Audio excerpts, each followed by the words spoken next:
Hello, everyone. This is Jessica, the Mystic Geek. Don't mind me, I got my camera temporarily set up here. So we are here for Spiritual AF Sundays, which is where we bring up topics that are spiritually relevant. Some of them are based on hype that's going on social media, some not. So one of the things that comes up a lot when it comes to spirituality on the internet is how people practice their faith. So, with this, I wanted to share with you an interview that I did with Kathleen Donnelly Israel, who went on a pilgrimage actually for a couple of times as a way for her to move forward from the death of her husband. So, with that, I'm going to jump into the interview that I did with her. The quest to deepen one's spiritual practice looks different for different people. Some may turn to a specific religion, while others use meditation or yoga. No matter what path an individual chooses, the goal is often the same: to connect more deeply with one's spirituality and to feel a sense of peace and harmony. Whether it be through prayer, journaling, intentional conversations, service, or other practices, individuals can access their spiritual side in various ways. Have you ever considered taking a spiritual pilgrimage? What type of impact would that experience have on your life? Today, we have Kathleen Donnelly Israel with us, an experienced traveler who went on this incredible multi country pilgrimage to Santiago de Compostela. She's joining us to share her experience and how it shaped her life. Kathleen also shares her wisdom that she shared with her fellow travelers while on her journey. It's time to get ready, folks. Get your favorite beverage and sit in your favorite chair. It is time for this coming episode of Spiritual AF Sundays. Journey to Santiago de Compostela, a spiritual pilgrimage with our guest, Kathleen Donnelly Israel. You're listening to Spiritual AF Sundays, created and hosted by The Mystic Geek. If you're looking to explore intriguing questions about the meaning of life and our place in the universe, then you're in the right spot. We dive into topics often discussed as sound bites on social media and take a deeper look. Whether it's woo topics like astrology and mysticism, or seemingly mundane matters like technology and politics, we cover it all. We explore our own thoughts and beliefs, talk to experts, and uncover hidden meanings. These fascinating areas of exploration can help us question ourselves and better understand our world. Ready to grow and explore in your spiritual journey? We're glad you can join us. It's time to start your week off by being spiritual AF.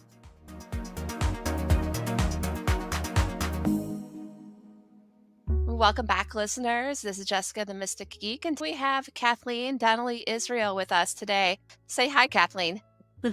Hi. I'm so happy to be here. All right, awesome. Well, share a little bit more about yourselves. My listeners are eager to find out who you are and what you do. Kathleen Donnelly Israel. Donnelly was my maiden name. I was born in San Diego and I grew up here. I got my degree at San Diego State University in art. I married Ron Israel. We were married for 48 years, and he got Parkinson's disease. He was an athlete, so I thought we'd be riding our bicycles across France or something in our old age. And when he got Parkinson's, I was like, oh, I guess that's not going to happen. Yeah. So I had to find another dream for myself. I was caring for my husband. I went online a lot, and my friend Judy went on the Camino Santiago. I thought, ooh, it looked like she was doing something very special for herself. And so I decided that when Ron was done with his disease, I would go on the Camino also. Kathleen, what is the Camino Santiago? The Camino Santiago is a 500-mile walk across northern Spain. It's a pilgrimage. And like back in the time of Jesus, the apostle James went to the Iberian Peninsula and tried to tell people about Jesus, and he wasn't very successful. So he went back to Jerusalem where they martyred him. The story goes that angels brought him back to Spain. You know, maybe it was some people with the help of angels, I don't know. And they buried him in Spain in like the 900s or the 1200s, something like that. I guess it was the 900s. They were trying to get the Moors out of Spain. And St. James appeared and helped them win the day. And everybody really liked St. James after that. And they found his grave. And so people started making pilgrimages to his grave. And that's how the Camino started. They built this giant cathedral around his grave. In the medieval times, people made a pilgrimage. The people in Europe just went right out their door and started walking to Santiago. Iago is James. Diego and Iago are both James in Spanish. And so St. James, Santiago. Okay, that's where that word comes from. Yeah, a little bit of trivia there. And in the 1970s, they decided to resurrect the pilgrimage, and they looked for the trail, and it was mainly Roman roads, and most of them were available still. They had built freeways over some of them. Anyway, they resurrected the Camino, and sometimes they had to make underpasses under freeways. And so that's how the history. Wow, that's incredible there. And 500 miles? It's like hard to even think about getting like 5 miles in a day. What did you do to prepare for the trip? Well, that's what I used to do. I used to walk 5 miles with my friend at the bay over here in San Diego. We would walk 5 miles, and I didn't even break a sweat. And so I thought, well, I can walk 5 miles before lunch and 5 miles after lunch, and I can do this. Okay. So, yeah. Right. Other than that, did you do anything else to prepare for this pilgrimage? Walking by the bay is not very hilly. And my sister-in-law, Bernadette, told me, oh, you're going to have to walk up some mountains. So she went and found all the mountains in San Diego, and we walked up them. So that was really sweet of her. I used to volunteer at a horse ranch, and I was picking up all the horse pucky. And so I think that gave me a really strong core. Even though my health got way down while I was caring for my husband, I was still quite strong in some ways. So, got it. Also, I had to find all the clothing. You can go online, and there's YouTubes about how to pack for the Camino, what you need.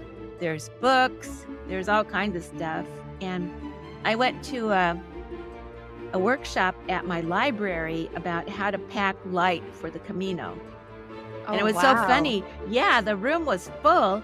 And she asked, so who here is going to go on the Camino? And I was the only one that raised my hand. So I guess all those other people just wanted to know how to pack light. So she was very helpful. She told me where to stay in Saint-Jean in France. She handed around clothing, and she had 2 shirts, and she said, now feel this shirt and feel how heavy this is. And then now feel this shirt. This is the kind of shirt you need to take on the Camino. And so it's a regular t-shirt, and then the one for the Camino was just very light. And so I just went online and just searched lightweight clothing. I wanted to wear long sleeves because I didn't want to wear sunscreen all the time. I got very special clothes to go with me. It's kind of funny because I tried to get the least expensive ones so my clothing doesn't all match. A white and purple and orange shirt, and it goes with my turquoise pants. So I didn't care. I just wanted some lightweight clothing. I had to buy 4 backpacks before I found the right one. REI is really great. You can take things back. Oh, yeah. And so, yeah, the 4th pack was the one. I've used it twice now. It's a great pack. Good. So when you were out there, what was the experience like? I'm assuming you were not the only one that was walking the Camino during that time. Did you meet other people while you're doing that? Yeah, that was the great thing. Actually, I walk pretty slow. Everybody was going choom, choom, choom, past me, and I was just walking as fast as I could. I kind of have a bum foot too, so I had that to worry about. So it was just really beautiful. The first night I stayed in the Balari in Saint-Jean-Pied-de-Port. First thing you do is go over the Pyrenees to Orisson, and then you keep going. They wouldn't let us go over the Pyrenees because there was snow. They said, well, most of the arrows are on the ground anyway, so you won't be able to find them. number one, and we don't want to have to go up and save you. So it was really against the law to go over the Pyrenees. So we had to walk around the Pyrenees. And you would think that maybe there wasn't a lot of hills, but my gosh, there were so many hills going around Orizon. They weren't as high as Orizon, but I felt like I was walking up and down and up and down. I was just like, well, I guess this is the Camino. I came here to not necessarily have a good time, but to fulfill a pilgrimage. Got it. So, did you meet any people along the way? Yeah. See, when I started out, I met a lady on a train. I had to take a Mhm. train to Saint-Jean-Pied-de-Port, and I met a lady on there. We walked together quite a few times. We actually separated and met a couple of times on the Camino. So that was lovely. Her name is Diane. She lives in Australia. Another lady was there in the Bellari also. I walked with her for a little while too, and we're still friends. The first night after the Bellari, I stayed at Valcarlos, and all the people that night in Valcarlos, we all didn't get to walk over the Pyrenees. And we were sort of commiserating with each other about why we were on the Camino. I met a man who had lost 3 friends in rapid succession at different deaths. And he just was so sad he couldn't do his life anymore. And somebody suggested he go on the Camino. That might shake him out of his sadness. So I shared with him that my husband died in August and my mother died in December. And so he immediately was like, oh, I'm so sorry. We have something in common. So that was lovely. Also, somebody from that first night in Valcarlos made a WhatsApp, and they let me in on it too. So we still can get a hold of each other on the WhatsApp. And like at Christmas, we send a picture of our Christmas tree and stuff like that. Yeah. Yeah. Cool. So it looks like you made some friends and a mini community there. I am kind of a timid person. And I was like looking around at people and thinking, well, I heard there was camaraderie on the Camino, but I don't know how to do this. But then that's the big question. Why are you here? And so you share with each other why you're there. And then all of a sudden, you know them pretty well. And it's really nice. I met some people in Sahagan, or however you say it.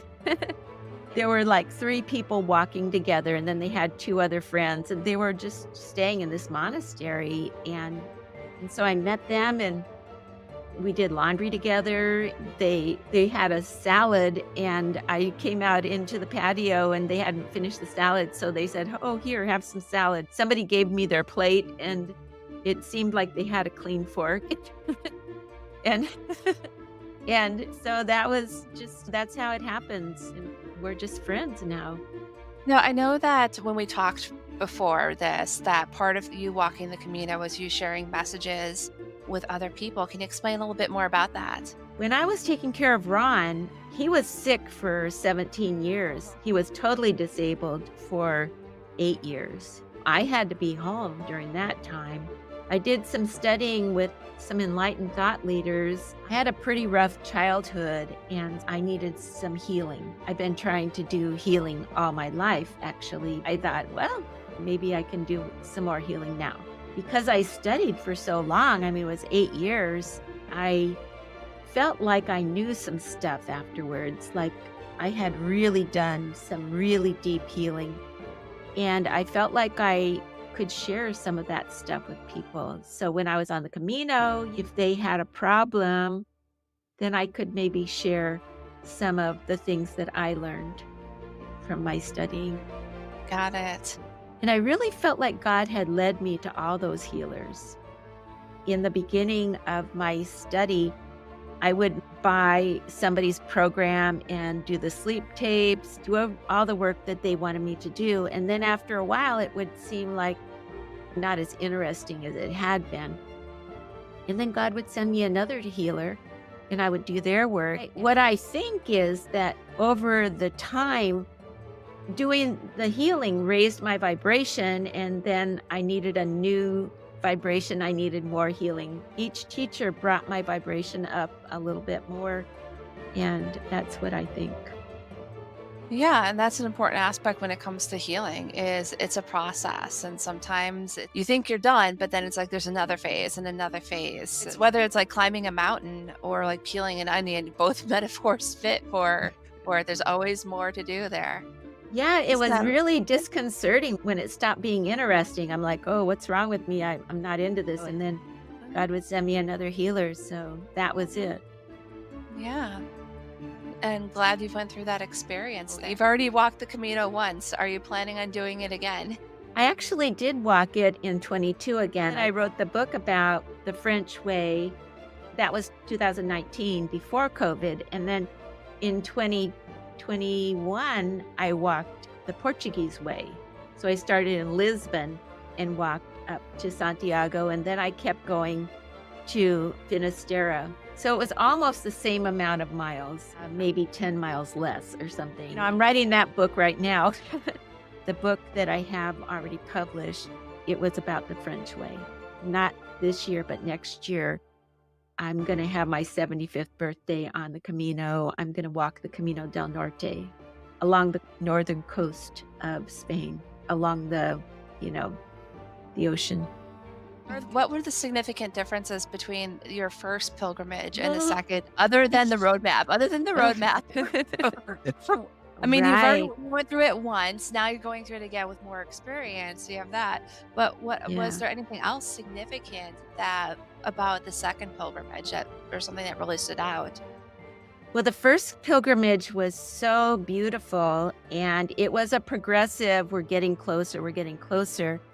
When I did the one in Portugal, of course, it was during COVID, and there weren't very many albergues open, actually.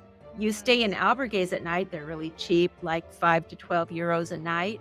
During COVID, there were a lot that were closed, so I had to stay in hotels. That was more expensive. Like, I cannot walk 35 miles in a day. I can't do that. Some people do, you know what I mean? But I'm an old lady. I can't do that. Sometimes I would have to walk and then take the bus back to the same albergue and spend the next night there, and then take the bus back to where I left off and then walk to the next albergue. So it wasn't that much fun. It wasn't like progressively going closer. Sometimes I had to back up. Oh my gosh. And So for those who aren't familiar, what is an albergue? it's a giant room with a bunch of bunk beds in it. Mm. And they have a restroom. Some places had a girls' room and a boys' room, and some of them didn't. It was like you were siblings. That was amazing. If the town had a grocery store in it, then they would have a kitchen. But if there was no grocery store, they would either have a restaurant that they would send you to, or else they would provide the food. Maybe they would charge 12 euros for dinner. So whenever I went to a place that provided food, I always got the food. And sometimes they provided breakfast too, or else you had to go to a bar and get some tortilla or something. In Spain, they had tortilla. It's not tortillas like we have, but it's like this quiche type of thing with potatoes and eggs. And that was a good breakfast. In Portugal, it was mostly pastries. So that wasn't very good for me at all. But anyway, I love pastries. So I imbibed, but anyway, not good. Well, I mean, good is relative. Let's just say that there. It may not there's be good, quote unquote, physically, but again, if you're walking that much, it was good for your soul. Yeah, that's true. It was yummy. Mhm. So, if anyone who's listening is pondering whether to walk the Camino Santiago, what advice do you have for them? You know, you don't have to go the whole way. Like, I did not have anything else to do. I just gave myself 3 months and I took off, and I said, I'm not coming home till I'm done. If you just have a week, you can just walk 100 kilometers and you still get the Compostela certificate. You start in Sarria, and it's just a little bit more than 100 kilometers to Santiago. My friend Judy went from Lyon to Santiago, There's some people that start in San Juan and they walk as far as they can, then they take the bus to the airport or the train and go home and then come back and start at the same place the next year. And they do it Mm, that way. You're not stuck. If you don't have time to do it, you don't have to mhm. wait. But it is nice to do the whole thing all together. Well, I'm glad that you've had that experience not once, but twice, but then about to be the third time. Sounds pretty Yeah. exciting. The first time I got sick quite a few times on the Mm, Camino. By the time I was done, I had been sick for quite a while. And so I couldn't walk. I had wanted to walk to Finisterre, but I just couldn't. So I yeah. took a bus over to Finisterre, and the bus driver, he was our guide. He was lovely. And he told us, okay, now you've all walked the Camino once. You've been bit by the Camino bug. You'll be back. And he was right. I got bit by the Camino bug. Some people just go there, and every time they go, they walk the French way because it's so lovely. Yeah, I didn't get there yet. After I walk all the ones I want to walk, if I keep doing it, I would just go back and do the French way again because it's so lovely. It's like walking through greenery fairyland. I personally like uh, forests and gardens and things like that. The Portuguese way is more, I think it's just like San Diego. We're the same parallel as Lisbon, and it's on the western side of the continent, just the same as San Diego. We have a pretty dry climate here in San Diego. And so I felt like Portugal was really like it is here at my place. But northern Mhm. Spain is more like Northern California. It's just like Mm, green and rains, and it's just beautiful. got it. Thank you so much for sharing all this, Kathleen. Is there anything else that you'd like to share with our listeners before we go? One of the things that I learned while I was studying was Ho'oponopono. Have you heard about that? As I've seen it, but not Yeah. really in detail.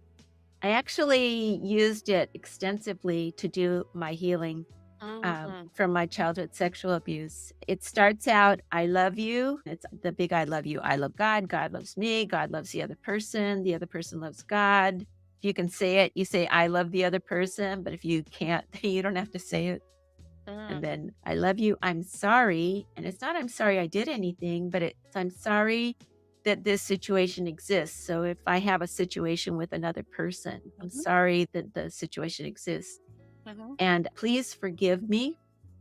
And it's not forgive me for what I did, but please forgive me for what's going on in me that caused me to attract this.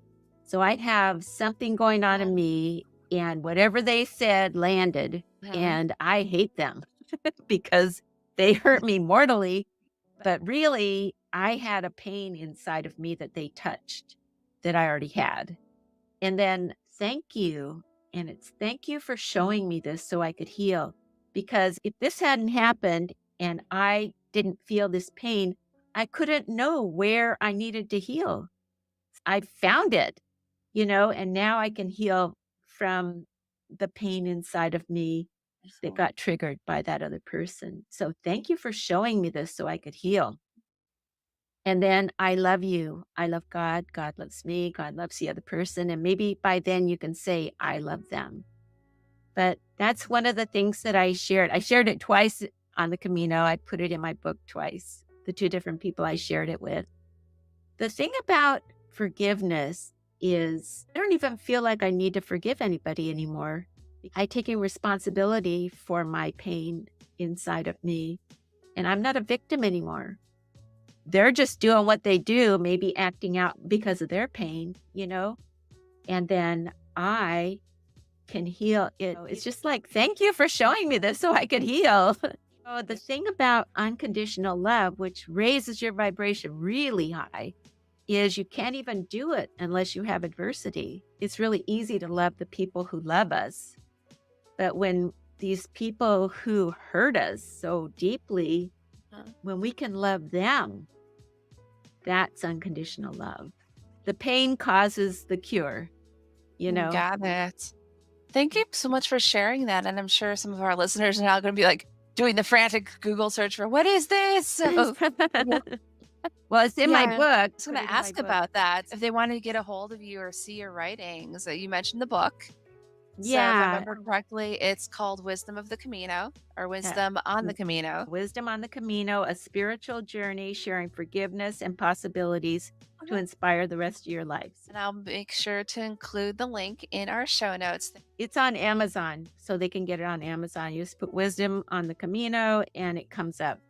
I wanted to tell everybody that I have a gift in my book for them, and Mhm, it's right across from the table of contents mhm. is you can double opt in to see my pictures. So Oh. everybody told me you should put your pictures in your book, and I'm just like, yeah, and then it'll be $50 and nobody will buy it. So Mhm. I made a website and it's got galleries and portfolios. So you can just go in and click on chapter 1 and see the pictures while you read the book. Oh, wow. That's a great gift. Mhm. Awesome. Well, anywhere else that you're online that our listeners can follow you on? My website is wisdomonthecamino.com. I'm on Facebook as Kathleen Donnelly Israel. Mhm. And I have it's Amazon, Wisdom on the Camino. I'm not with Amazon, Instagram, Wisdom on the Camino. Okay. So, mhm. It's like all the different websites blur together. Yeah, I know. I get that too.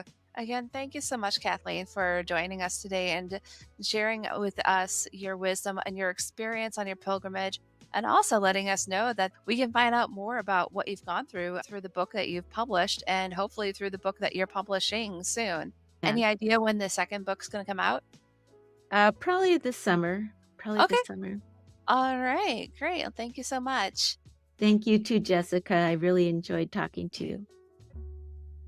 That was such an amazing conversation, and what wisdom that Kathleen shared with us today.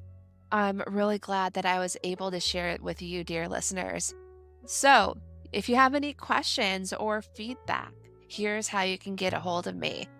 You can either reach me by email at jess@themysticgeek.com, or if you want to leave me a voice message, you can do so at speakpipe.com/themysticgeek. And then with that, we'll talk about what is coming up on our calendar the next few weeks. So next week, which is February 26th, we're going to have Mark Wendt on with us to talk a little bit more about spiritual evolution. We also take a look into politics as well. So I consider this to be one of my spicier interviews. I'm really excited to share that with you.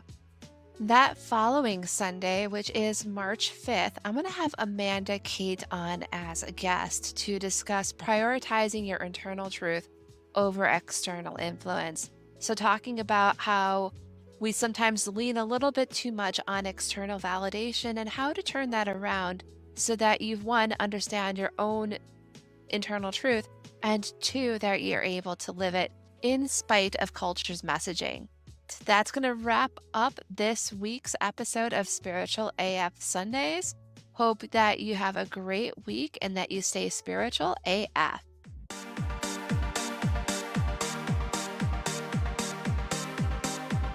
Thank you for joining us for Spiritual AF Sundays. This show is hosted by the Mystic Geek. That's me. Got comments or questions from today's episode?